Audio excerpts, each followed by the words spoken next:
Vaishnavi, baby Vaishnavi, to kindly present the bouquet. Thank you so much. To present a bouquet to Mr. Sujit Madison. Lastly, let's welcome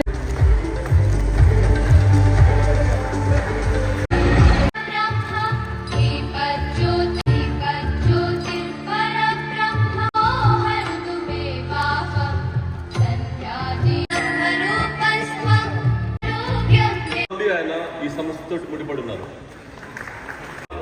ఆశ్రయాకులతోటి ప్రస్థానం అనొచ్చు, లేకపోతే partnership అనొచ్చు, helping hand అనొచ్చు. దాదాపు 20 సంవత్సరాలుగా kite pest ఉన్నటువంటి ఒక awareness కార్యక్రమంతో స్టార్ట్ అయ్యి చీఫ్ గెస్ట్గా ఆ కార్యక్రమానికి మొదలుపెట్టి ఈరోజు ఆయన విచ్చేస్తున్నటువంటి చీఫ్ గెస్ట్గా ఆశ్రయాకృతి ఆర్గనైజ్ చేస్తున్నటువంటి కార్యక్రమాలు వరల్డ్ హీరింగ్ డే కావచ్చు, కైట్ ఫెస్టివల్ కావచ్చు, international day of person with disabilities కావచ్చు. ఈ కార్యక్రమాలు ఇది 7వ కార్యక్రమం. ముచ్చటగా 7 అడుగులు ఇచ్చినట్టు ఈ ఆశ్రయాకృతితో జయేష్ రంజన్ గారు 7 కార్యక్రమాలకు ఆయన ముఖ్య అతిథిగా విచ్చేశారు. మీరు ఎవరైనా ఊహించగలరా? ఒక ఐఏఎస్ ఆఫీసర్, పేరు ప్రఖ్యాతి కలిగిన వ్యక్తి, ఇంతకుముందు జయేష్ రంజన్ గారు చెప్పారు, ఆయన 7 సార్లు ఆశ్రయాకృతి సంస్థకి ముఖ్య అతిథిగా రావడం అనేది మా సంస్థకి ఎంతో ఖ్యాతిని వృద్ధి చేస్తుంది. We're really proud of you sir, proud of our self to be associated with you. I mean it's very rare ఇండియాలో 1-2 ఫౌండేషన్ తర్వాత ఇంత భారీ ఎత్తున పిల్లలకి వెనికిడి ప్రసాదించేటువంటి ఏకైక organisation Ashrayakruti. It is because of the support that the corporate that are here. So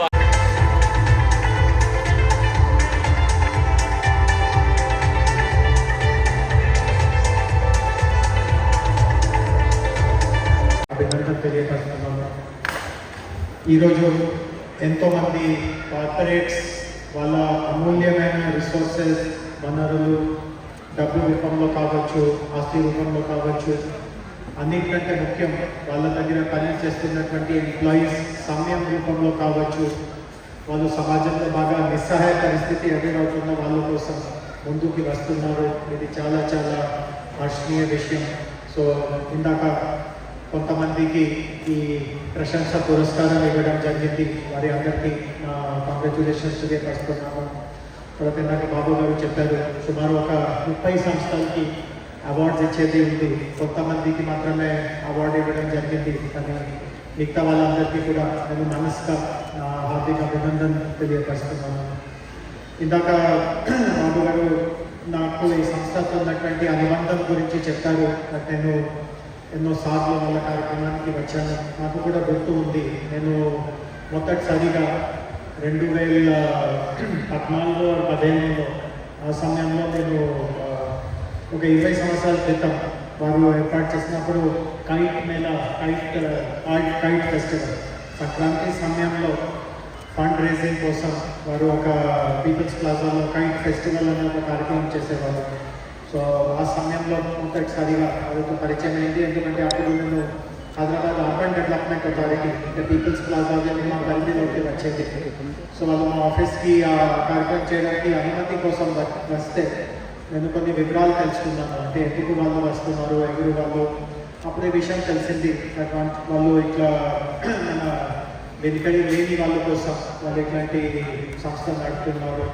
అప్పటి నుంచే ఈ సంస్థ గురించి ఇంకా కొన్ని విషయాలు తెలుసుకోవడం, వాళ్ళ కార్యక్రమాలకి వెళ్ళడం, ఇట్లాంటి మంచి జరుగుతూ ఉంటే నాకు కూడా వాళ్ళతో కొంత సమయం గడిపించే అవకాశం కల్పించడం ఇవన్నీ గత 20 సంవత్సరాలుగా వరుసగా జరిగింది. బట్ నేను 20 సంవత్సరాల క్రితం జరిగేది ఎందుకు గుర్తు తెచ్చుకుంటున్నాను అంటే, అప్పటికి ఇప్పటికీ ఒక చాలా ముఖ్యమైన మార్పు వచ్చింది. ఆ మార్పు ఏమైంది అంటే, టెక్నాలజీలో జరిగే అభివృద్ధి, టెక్నాలజీలో జరిగిన వికాసం. 20 సంవత్సరాల క్రితం అంత సూక్ష్మంగా వ్యాప్యం ఉండదు. నాకు ఖచ్చితంగా దాని కింద కొంతమందికి అవార్డ్స్ ఇస్తూ ఉంటే వారు చెప్తా ఉన్నారు, ఈ సంస్థ వాళ్ళు ఈ లెర్నింగ్ మాడ్యూల్ ఒకటి తయారు చేశారు, ఈ సంస్థ వాళ్ళు ఒక ట్రాన్స్లేషన్ టూల్ తయారు చేశారు. మనము మాటలు ఏదైనా చెప్తా ఉంటే అంటే సైన్ లాంగ్వేజ్లో ఆటోమేటిక్గా ట్రాన్స్లేట్ అవుతుంది. అది సమ్మరైజ్ చేస్తే ఇంగ్లీష్ చదువు. I know that you are finding it and I know everything is flying above your head, but I will give you a very quick summary at the end of it. So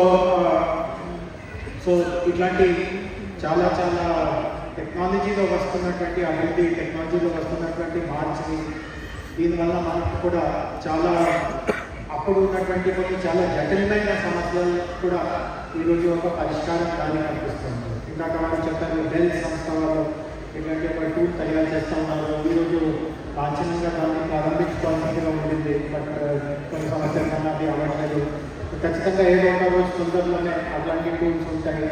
అదేవిధంగా నేను ఇందాక వారు బాబు గారు చెప్పినట్టు నేను మధ్యలో వెళ్ళిపోవాల్సిందిగా ఉంటుంది, కానీ నా ప్రభుత్వ తరఫున ఒక సహకారాల అవకాశం ఇవ్వండి. ప్రభుత్వ తరఫున మేము ఒక కొత్త ప్లాట్ఫామ్ తీసుకువస్తున్నాము. వాస్తవంగా అది అఫీషియల్ లాంచ్ రేపు వారు ముఖ్యమంత్రి గారు చేసినట్టుగా ఉంది, కానీ ఈరోజు ఇది మంచి ఒక వేదిక దొరికింది. సో డీట్ అంటారు, digital employment exchange of Telangana. So school స్థాయిలో నుంచి కాలేజ్ వరకు వారేదో ఒక ప్రొఫెషనల్ శిక్షణ పూర్తి చేసుకొని ఎవరైనా ముందుకి వస్తూ ఉంటే, ఉపాధి కోసం ప్రయత్నం చేస్తూ ఉంటే వాళ్ళ కోసం ఒక ప్లాట్ఫామ్ తయారు చేశాము. రాష్ట్రంలో మీ అందరికీ తెలిసి ఉంటుంది ఎన్నెన్న కంపెనీస్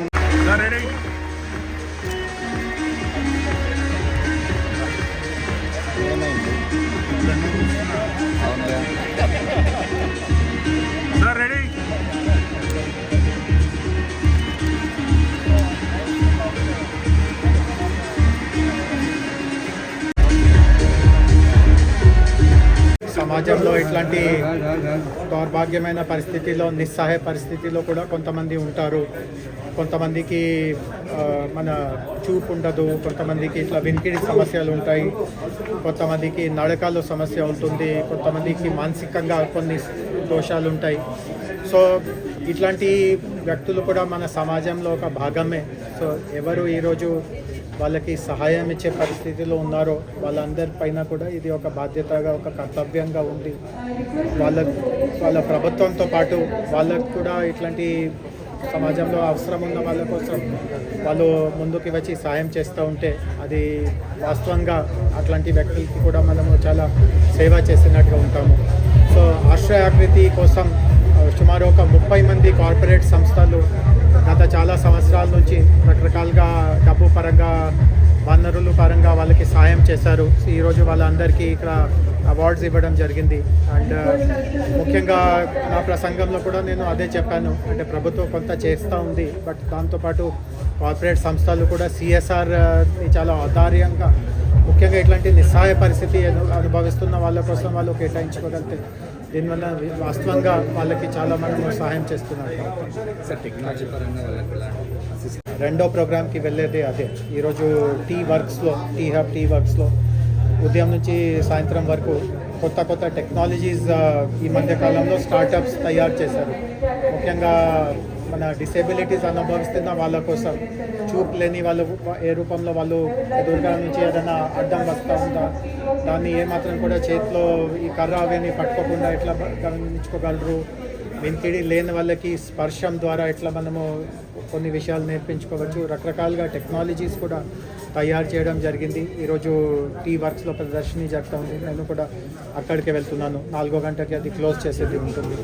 సో ఆ టెక్నాలజీస్ని పూర్తిగా అర్థం చేసుకొని ఎట్లాంటి టెక్నాలజీస్ని మేము రాష్ట్రంలో కూడా వికలాంగ సంక్షేమం అనే ఒక శాఖ ఉంది, ఆ శాఖ ఆధ్వర్యంలో ఎక్కువ మందికి అది కేటాయించినట్టుగా ఎట్లా చేయగలము అవన్నీ ఇప్పుడు నేను వెళ్ళి చూసుకొని దాని మీద తదుపరి చర్యలు తీసుకుంటాను.